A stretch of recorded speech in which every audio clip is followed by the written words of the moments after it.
No i idziemy, patrzmy co tu się będzie działo dzisiaj.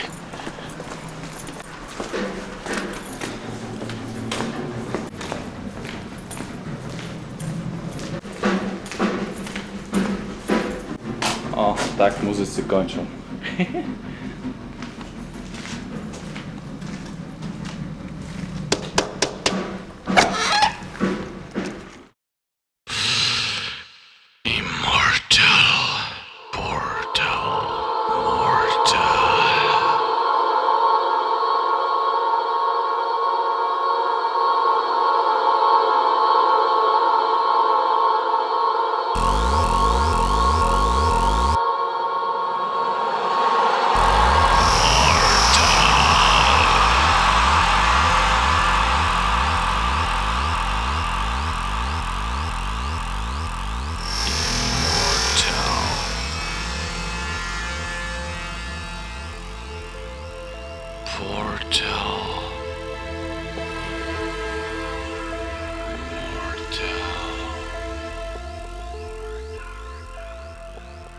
Więc pewnego dnia,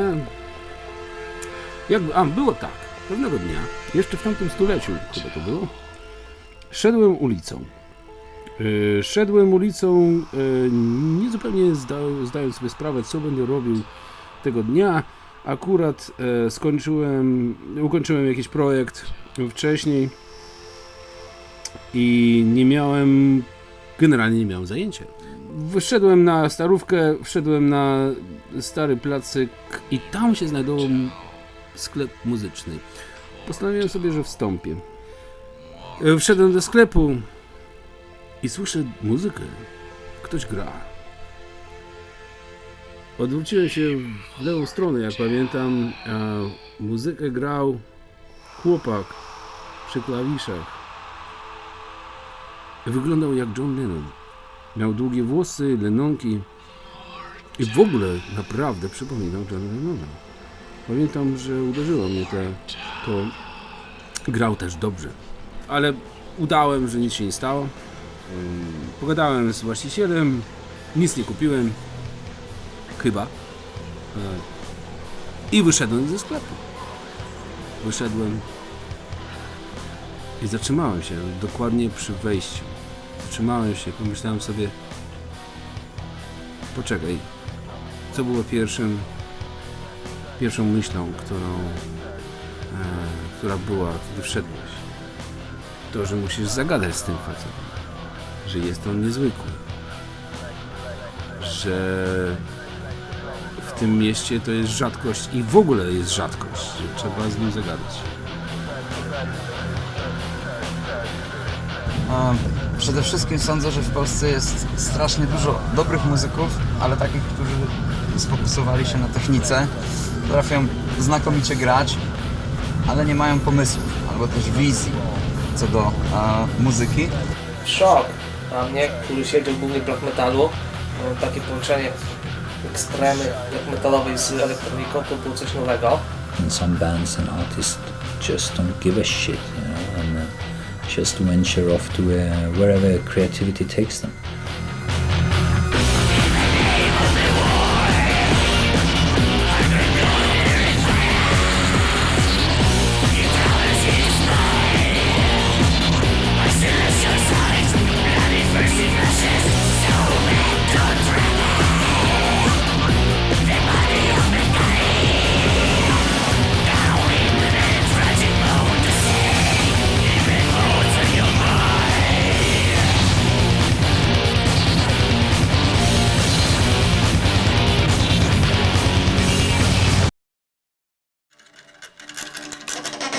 Black metal polega na tym. A resztę to się dodaje komputerowo. Część pierwsza szkółki dla black metalowców. Najpierw Piórkowanie. Słuchajcie, przez pierwszą lekcję pokażę wam jak się to robi. Po czym przyspieszamy to 600 razy. Najlepiej komputerowo. A de facto trzeba grać.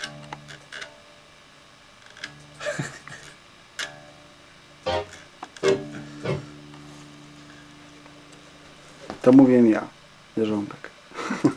Wacław. okolicy 98 roku grałem w grupie o nazwie Nocturne, która lokalnie tutaj prężnie dosyć koncertowała. Pamiętam, kiedy parę lat wcześniej na pierwszym spotkaniu kluby były w Gdańsku-Osowej przy kaplicy kościelnej. Umówiłem się w sobotę, przyjechałem na przesłuchanie, szukali klawiszowca wtedy. W punkcie, w którym mieliśmy się spotkać z częścią muzyków, nikt się nie pojawił i udało mi się dotrzeć do salki prób i tam spotkałem Czarnego, który był gitarzystą i założycielem Nocturne. Od razu ustaliliśmy, że w związku z tym, że inni nie przybyli na czas, zamkniemy się od środka i rozpoczniemy sami sobie granie, a inni niech czekają. I chyba z pół godziny trwało, zanim wpuściliśmy resztę, bo się dobijali strasznie. Wtedy zrozumiałem, że jest to człowiek, który poważnie podchodzi też do twórczości muzycznej i będzie to ważna osoba. Jak się później okazało, przez wiele, wiele lat wspólnie graliśmy, nie tylko w Nocturne. Czarny był utalentowanym gitarzystą i w świadku podziemia trójmiejskiego zawsze stał nieco z boku. Bardziej chyba przeżywał wiele rzeczy w środku niż pokazywał na zewnątrz, co oczywiście jest dosyć istotne, bo muzyka Hesperus Dimension jest bardzo introwertyczna też. I kiedy słucham, jak on gra na gitarze, to widzę, jak on po prostu realizuje na zewnątrz swój świat. Technicznie był bardzo sprawny, z wyjątkowym poczuciem harmonii, świetnym zmysłem aranżacyjnym, który uzupełniał moje pomysły.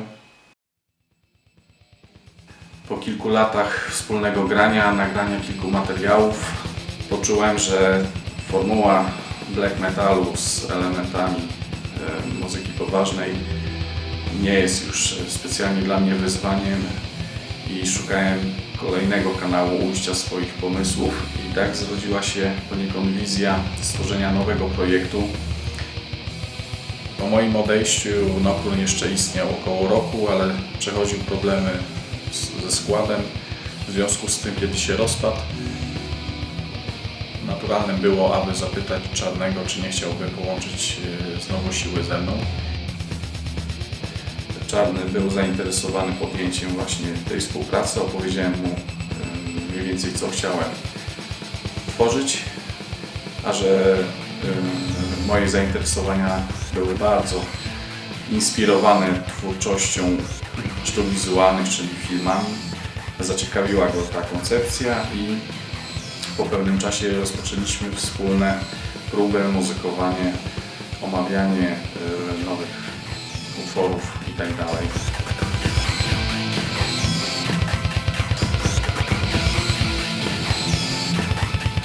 Nazwa Hesperus pochodzi z języka greckiego. Oznacza gwiazdę wieczorną, którą mylnie nawet Grecy uznawali jako gwiazdę północy. Jest to silna, dobra nazwa, dobrze brzmiąca, oryginalna, niepowtarzalna zbyt często i tak ją po prostu przyjęliśmy. Początkowo funkcjonowała jako jeden człon. Po kilku miesiącach zorientowałem się, że w Stanach Zjednoczonych istnieje grupa, która nagrała już kilkanaście albumów. W związku z tym, że nie chciałem rezygnować z nazwy, która bardzo mi się spodobała, dodaliśmy człon Dimension, który określa poniekąd też wielowymiarowość naszej twórczości.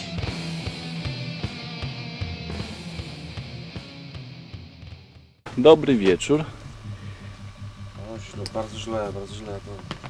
Zwierzaka znałem dużo wcześniej.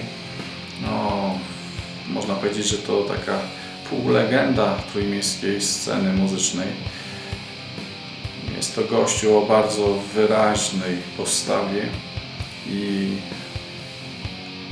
cholernie dziwacznym poczuciu humoru, który do mnie dociera oczywiście. Bardzo chętny był, żeby spróbować jakichś nowych dźwięków, które łupał od dawna w Ghost, czy nawet eksplorującym Blinded, bo był wtedy ich basistą i przyszedł do nas, posłuchał tego wszystkiego i mówi: no ładnie popierdolone jest to, co zrobiliście.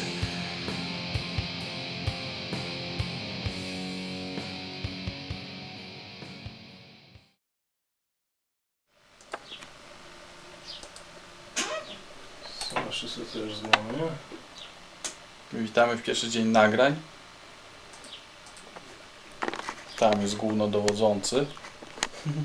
Pierwszy dzień, kurde. Lorak był bardzo istotną osobą w całym procesie nagrywania, dlatego że korzystaliśmy z jego sprzętu, z jego pomieszczenia, z jego doświadczenia.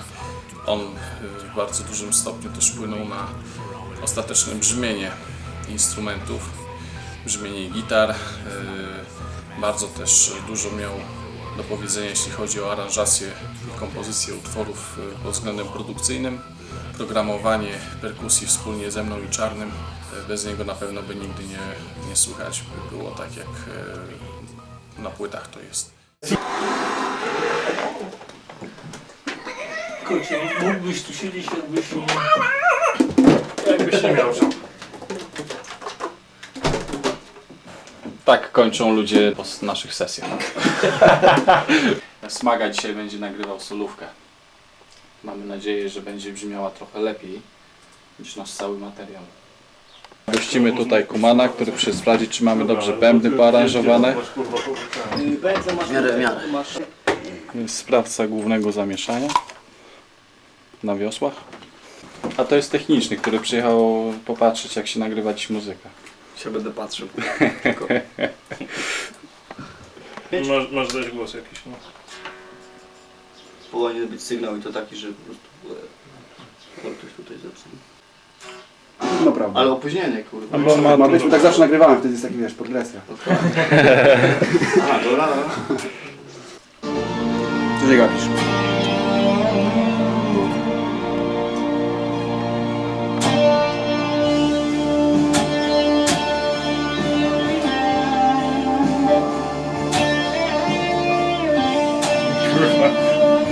Jak ty się kurwa Gilmour jak Bardzo zainteresowało mnie eksperymentowanie z muzyką, której nie próbowałem, chociaż byłem świadomy jej istnienia. Właśnie te elementy bitów, elektroniki, niedookreślonych plam muzycznych, antymuzycznych. Nawet sam nie wiem, jak to do końca nazwać. Stało się świetnym po prostu polem do zabawy. I z tej zabawy zaczęły powstawać naprawdę dosyć przerażające, potworne i chorobliwe utwory. Ale teraz żeśmy poszli w chujową stronę. Gilmourem jedź dalej, kurwa, kończymy.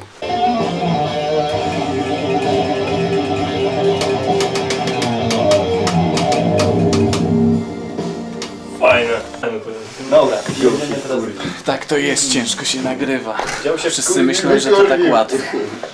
A wszyscy chcą mieć swoje 5 minut, kurwa. Wszyscy mówią, że to komputer nagrywa. Tak, jest. Nie wiem, czy to się sprawdzi. Spróbujemy. The axis of diagram, especially the beginning there, has a very interesting theme where you have kind of a metal meets jazz saxophone kind of a deal. And I know this sounds horrible to some of your ears, but my ears it sounded really fresh. You know? Even there is some Fonz inspiration in the guitar work there, but then again, who isn't inspired by Snorri or John one way or another? Czyli co, w jaką stronę pojechać? No, może być w stronę Johna Zorna. Czemu nie? Zornowo. Może być. Zorn na tenorze. I think I also heard kind of that way of playing saxophone before through artists like Angelo Badalamenti and his work for David Lynch, but and I also, like I said, heard that particular metal riffing before, but I've never heard the combination and then working so seamlessly together, really setting the note and grabbing the listener's attention. Dobry wieczór, witamy. Dobry wieczór, mam na imię Bakis, A to mój brat specjal. a to mój brat specjal. W pewnym momencie przy utworze The Axis of Diagram odniosłem wrażenie, że partia, w której mój wokal roboczo został położony na śladach, nie do końca współgra z tym, co chciałbym usłyszeć. W związku z tym pomyślałem, kto najlepiej by pasował, miał ciekawą barwę i byłby chętny do wykonania tej roboty za mnie. I osobą, o której pomyślałem, był Bakis, wokalista Pagan Forest, i szybko umówiliśmy się na nagranie.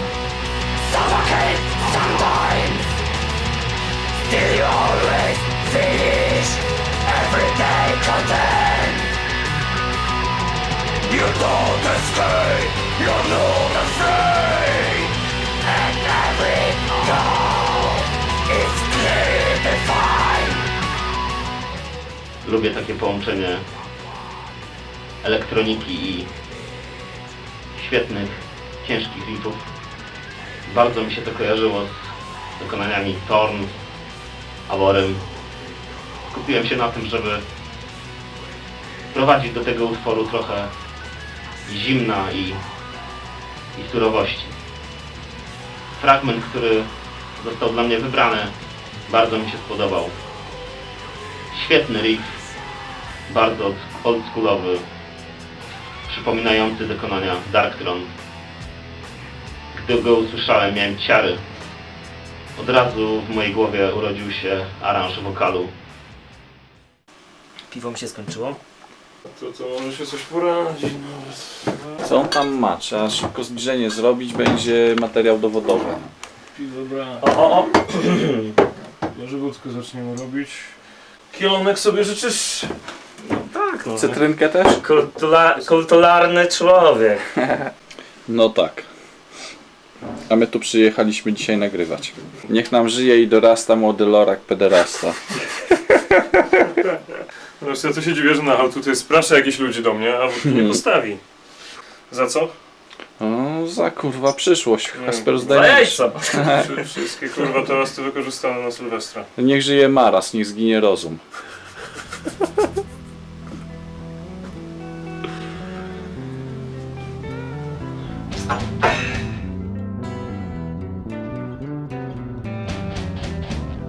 Przez kilka lat byłem wokalistą bandu heavy metalowego o nazwie Overload. Proszono mnie o zaśpiewanie kilku fragmentów o 2 utworach. The machine is joyous as the last white stain of your happiness. You're standing, smiling, for it is this time, the time of the flowers of great joy. Zupełnie nie wiedziałem, o czym śpiewam, ale na pewno o bursztynku, który znalazłem na plaży.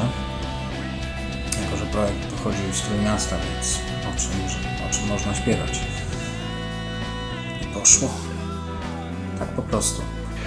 I co powiesz na temat nagrywania w zespole HD? Inspirująca rzecz. Bardzo rozwlekła, tak. Trzeba na to spojrzeć z perspektywy czasu, po tym jak już wszystko będzie za nami. Jeśli chodzi o moje wrażenia dotyczące współpracy przy projekcie Hesper's Dimension, jak najbardziej pozytywne. Atmosfera była bardzo sympatyczna, ludzie kreatywni, muzyka ciekawa, aczkolwiek nigdy nie byłem fanem takiej muzyki. Ktoś mnie kiedyś zapytał, po co wam tyle ludzi zaangażowanych, skoro wy dwaj tworzycie muzykę? No to jest troszeczkę tak jak z filmami, o których powiedziałem, że bardzo jestem zaangażowany w oglądanie, czytanie opracowań na temat filmów, aktorów biorących udział itd. I ta różnorodność właśnie osób, które często nie do końca miały te same inspiracje, pochodzenie muzyczne, czy takie bardzo tradycyjne podejście do muzyki metalowej, poniekąd wyznaczały jakiś styl, który nam się kształtował podczas nagrań.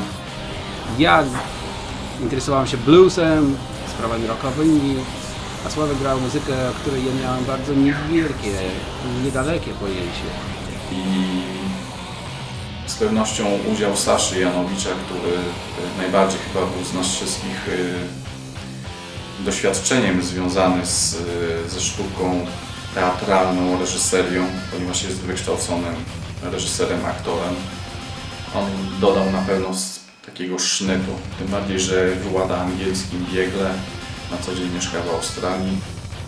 Sławek mnie zaciągnął, powiedział, no chodź, nagrasz coś. Bardzo mu spodobało się to, jak śpiewam, chyba. Olbrzymim narzędziem jest jego głos, którym potrafi fantastycznie operować. A ja mu mówiłem na to, no przecież nie mogę ci zaśpiewać graulem, nie? Jak on to nazywał. Nie umiem. A on mówi, to właśnie o to chodzi. Właśnie o to chodzi, żebyś zaśpiewał czystym wokalem.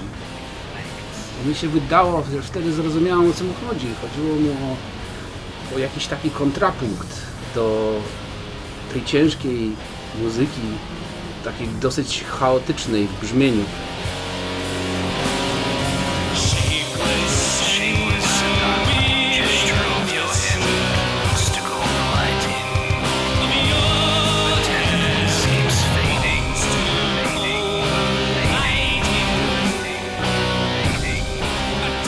Chodziło o wprowadzenie jakiejś harmonii w tle tego wszystkiego. Właśnie tak odebrałem, tak odbierałem swoją rolę, że ja miałem być właśnie takim obcym wśród obcych i wprowadzać może jakieś uspokajanie w pewnych momentach w tej burzy dźwiękowej. Przyszło mi do głowy wprowadzenie pewnych wątków tekstowych w to, co chłopaki nagrywali, w tą wizję na Haldach. Pamiętam, że kiedyś oglądałem film pewnego japońskiego reżysera, historię antyfaszysty i szpiega Richarda Zorgiego i jego bardzo trudnym losie i tragicznym. A jednak reżyser stwierdził, że ten burzliwy los i ten tragizm tego losu można wyrównać pięknym powiedzeniem od Luszu. One cannot say that hope exists. One cannot say that it does not.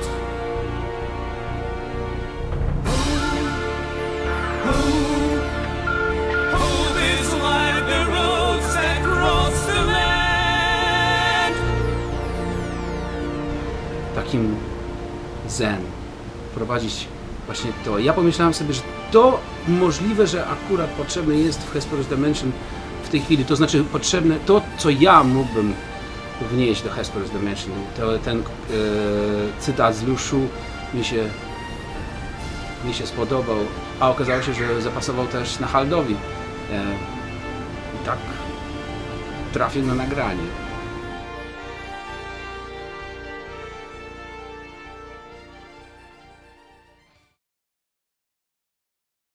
Welcome to the worst nightmare of all. Reality.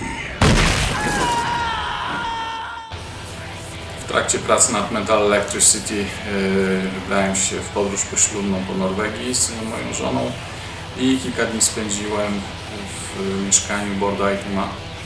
I got to know Sławek many years ago. He actually did my website.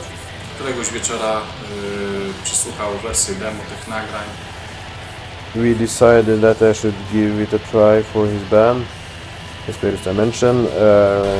Not playing drums actually. I will actually do a few spoken passages on a song called Through Daisy Daydreams, a title almost impossible to pronounce when being drunk. Luckily I'm never drunk. I like the spoken appearances on albums as an alternative to singing, so I don't know. I thought it was kind of cool to do.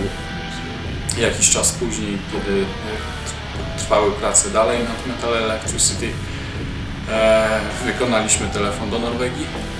Pamiętam, że wtedy jeszcze sieć komórkowa nie była tak mocno działająca jak w czasach obecnych.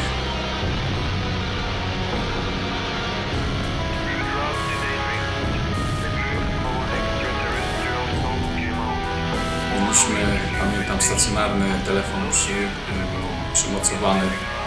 z przymocowanym mikrofonem do niego i kiedy się rozpoczęły nagrania, były jakieś momenty wymagające zapytań i ze strony Fausta i z naszej strony. Zabawne było to, bo nie słyszeliśmy siebie nawzajem, trzeba było rozłączać całe oprzyrządowanie, żeby podnieść słuchawkę i zapytać, czy wszystko jest w porządku zwyczajnie.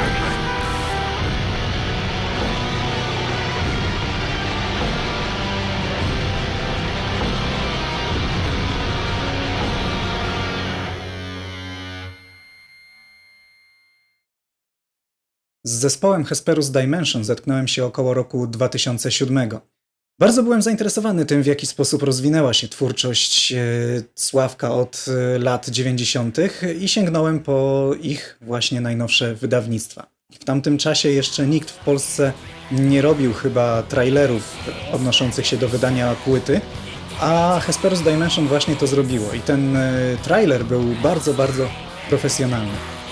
To urzekło mnie w tym wszystkim. Urzekł mnie również cały taki filmowy charakter zespołu. Począwszy od okładki chociażby pierwszego wydania Metal Electricity, tego pierwszego dużego wydania, bo wcześniej pojawiło się jeszcze chyba wydane własnym sumptem, o ile pamiętam. Później nastąpiła tu oczywiście reedycja płyty i ta reedycja jak najbardziej kojarzyła się z filmografią amerykańską. Trailer jedynie to potwierdzał. Zresztą potwierdził to Sławek również w czasie wywiadu, który przeprowadziliśmy dla właśnie magazynu Atmosfery. Zespół Sławka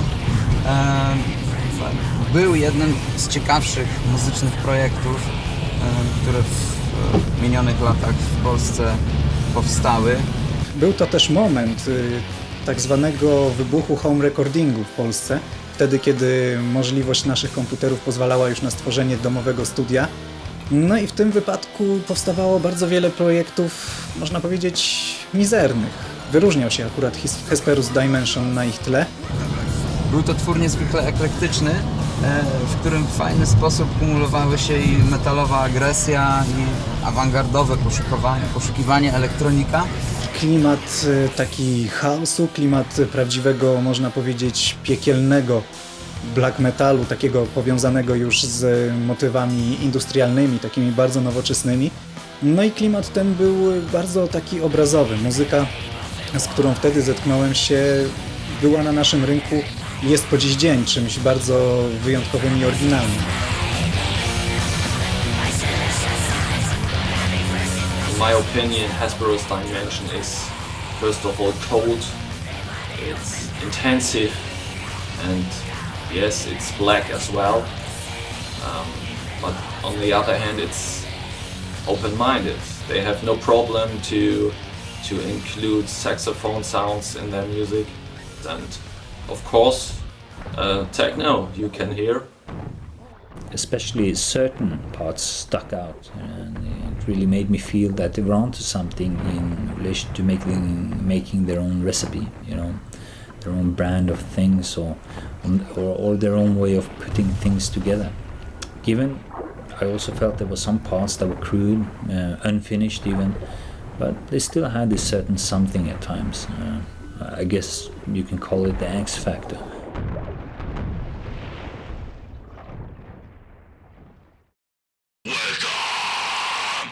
Przy pracy na Recycle Fiming Panopticon materiał, który opracowywaliśmy, stawał się trochę bardziej techniczny. Podjąłem decyzję, że będzie nagrywał inny basista ten materiał. Zauważyłem, że Zwierzak nie może już nam za bardzo poświęcić tyle czasu co wcześniej. Coraz bardziej angażował się w granie wspólnie z Blinded. Nie było nigdy żadnego żalu, że został, no można powiedzieć, usunięty ze składu, ale odbyło się to bez rozlewu krwi. nagrywanie basów do Hesperusa w zasadzie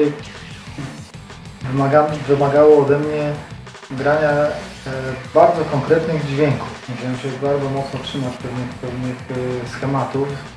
Natomiast coś, co było fajne w tym czasie w Hesperusie, było to, że tutaj pasowały strasznie głupie dźwięki. Wymyślaliśmy czasami takie rzeczy, że na dobrą sprawę jakby przyszedł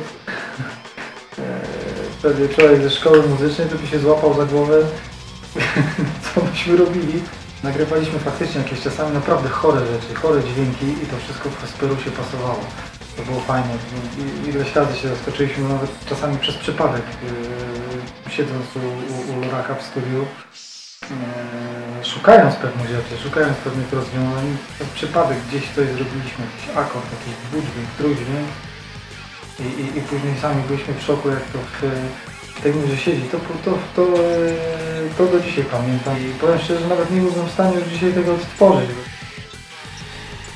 23 Hands, it's meticulous attention to detail, and I also felt it was a fresh approach to kind of bring forward the programming as the focal point of the song, and then having the more traditional instruments filling out basically, you know, and keeping the programming and the post-production in the center. If you don't think about it too conservatively, it's just another way of presenting music, you know, and you have kind of, as a creator, you have to come to that acknowledgement or that insight in relation to make a song in that particular way, you know. Teraz jak po latach sobie włączę jakieś tam urywki tych nagrań, to aż jestem zdziwiony, że mieliśmy tyle na przykład pomysłów do jednej zagrywki. Zacząłem przeszukiwać archiwa na dysku z nagraniami, które w tamtym okresie tworzyliśmy. Znalazłem 96 wersji 5 utworów. Że to wszystko tak naprawdę powstawało na pniu, ale jakoś tak z łatwością, z lekkością, to nie było wymęczone, nie musieliśmy się spinać, po prostu spotykaliśmy się w studiu, fajna atmosfera, fajny klimat, fajna współpraca w ogóle między nami, to było coś ekstra. Drugie wydawnictwo, będące jednocześnie pierwszym dużym albumem Hesperus Dimension, czyli The Cyclophimic Panopticon, potwierdził jednocześnie to, jak wyjątkowym na naszej scenie jest tworem ów zespół. Cała obrazowość muzyczna, cały klimat, jaki roznosi się nad tą płytą, również przecież wyjątkowe teksty i też bardzo świetna oprawa graficzna, to wszystko spowodowało, że zespół osiągnął naprawdę wyjątkowy swój cel, wyjątkowy status.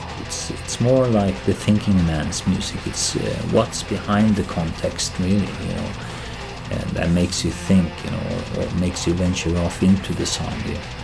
So it's a real digital nightmare in my eyes. You know. A nightmare where mankind no longer is able to handle all this technical stuff, where the world's population will be slaved by all these technical and digital somethings, and in the end mankind will be extinct.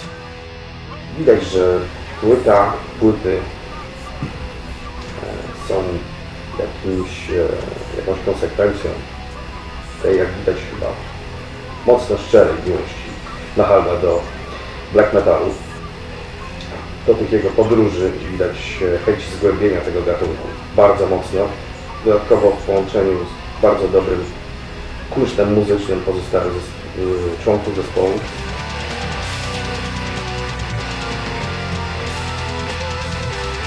Ta sceniczność, która jest dzisiaj promowana wśród wszelkiej maści ludzi zajmujących się muzyką, jest tak wyeksponowana, że aż łapie się na tym, że muzyka jest dodatkiem często do tego całego medialnego iskrzenia. Nie mieliśmy parcia na wyszukane stroje. Rekwizyty, jeśli się pojawiały, to bardzo oszczędnie. Nie chcieliśmy też za bardzo tutaj wprowadzać takich charakterystycznych, oklepanych symboli.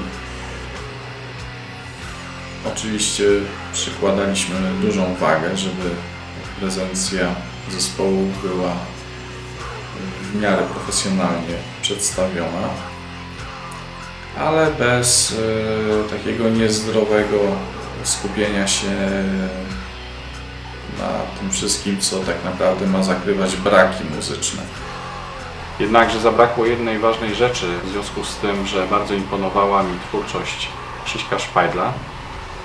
Chciałem, aby w końcu zespół miał charakterystyczny i rozpoznawalny logotyp.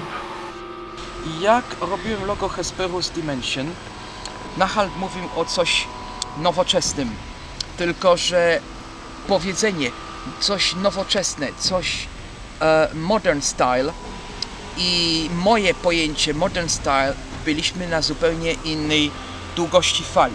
Wizja Krzyśka odbiegała od moich wyobrażeń i na odwrót.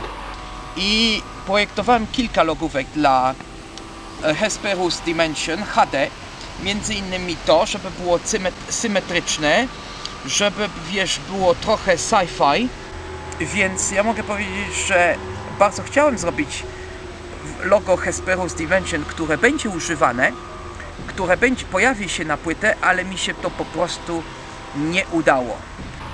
Mimo że nie udało się osiągnąć konsensusu, to uważam, że była to cenna współpraca. Być może kiedyś będzie okazja, że dojdzie do obustronnej satysfakcji.